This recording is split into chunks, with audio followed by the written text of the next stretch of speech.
أعوذ بالله من الشيطان الرجيم. بسم الله الرحمن الرحيم.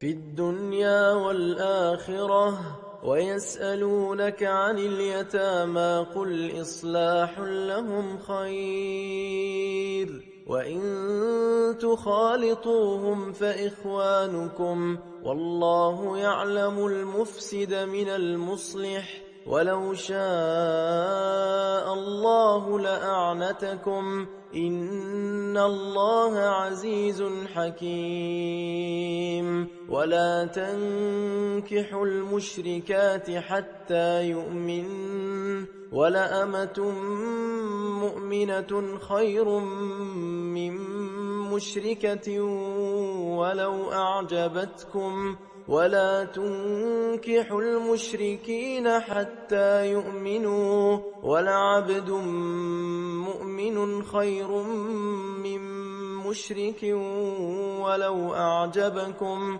أولئك يدعون إلى النار والله يدعو إلى الجنة والمغفرة بإذنه ويبين آياته للناس لعلهم يتذكرون. ويسألونك عن المحيض قل هو أذى فاعتزلوا النساء في المحيض ولا تقربوهن حتى يطهرن فإذا تطهرن فأتوهن من حيث أمركم الله إن الله يحب التوابين ويحب المتطهرين. نساؤكم حرث لكم فأتوا حرثكم أنى شئتم وقدموا لأنفسكم واتقوا الله واعلموا أنكم ملاقوه وبشر المؤمنين. ولا تجعلوا الله عرضة لأيمانكم أن تبروا وتتقوا وتصلحوا بين الناس والله سميع عليم. لا يؤاخذكم الله باللغو في أيمانكم ولكن يؤاخذكم بما كسبت قلوبكم والله غفور حليم. للذين يؤلون من نسائهم تربص 4 أشهر فإن فاءوا فإن الله غفور رحيم. وإن عزموا الطلاق فإن الله سميع عليم. والمطلقات يتربصن بأنفسهن 3 قروء ولا يحل لهن أن يكتمن ما خلق الله في أرحامهن إن كن يؤمن بالله واليوم الآخر وبعولتهن أحق بردهن في ذلك إن أرادوا إصلاحا ولهن مثل الذي عليهن بالمعروف وللرجال عليهن درجة والله عزيز حكيم. الطلاق 2 فإمساك بمعروف أو تسريح بإحسان ولا يحل لكم أن تأخذوا مما آتيتموهن شيئا إلا أن يخافا ألا يقيما حدود الله فإن خفتم ألا يقيما حدود الله فلا جناح عليهما فيما افتدت به، تلك حدود الله فلا تعتدوها، ومن يتعد حدود الله فأولئك هم الظالمون.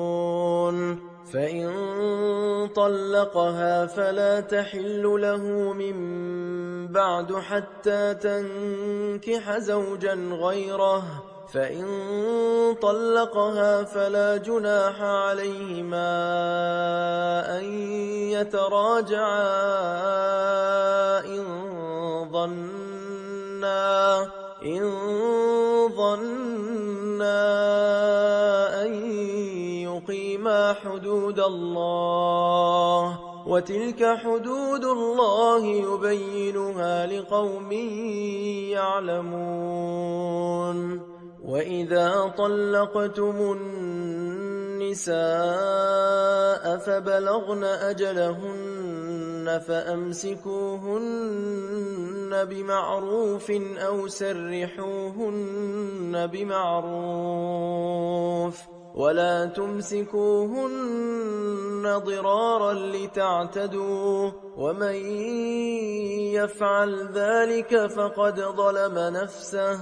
ولا تتخذوا آيات الله هزوا، واذكروا نعمة الله عليكم وما أنزل عليكم من الكتاب والحكمة يعظكم به، واتقوا الله واعلموا أن الله بكل شيء عليم. وإذا طلقتم النساء فبلغن أجلهن فلا تعضلوهن أن ينكحن أزواجهن إذا تراضوا بينهم بالمعروف، ذلك يوعظ به من كان منكم يؤمن بالله واليوم الآخر، ذلكم أزكى لكم وأطهر، والله يعلم وأنتم لا تعلمون. والوالدات يرضعن أولادهن حولين كاملين لمن أراد أن يتم الرضاعة، وعلى المولود له رزقهن وكسوتهن بالمعروف، لا تكلف نفس إلا وسعها، لا تضار والدة بولدها ولا مولود له بولده، وعلى الوارث مثل ذلك، فإن أرادا فصالا عن تراض منهما وتشاور فلا جناح عليهما. وإن أردتم أن تسترضعوا أولادكم فلا جناح عليكم إذا سلمتم ما آتيتم بالمعروف، واتقوا الله واعلموا أن الله بما تعملون بصير.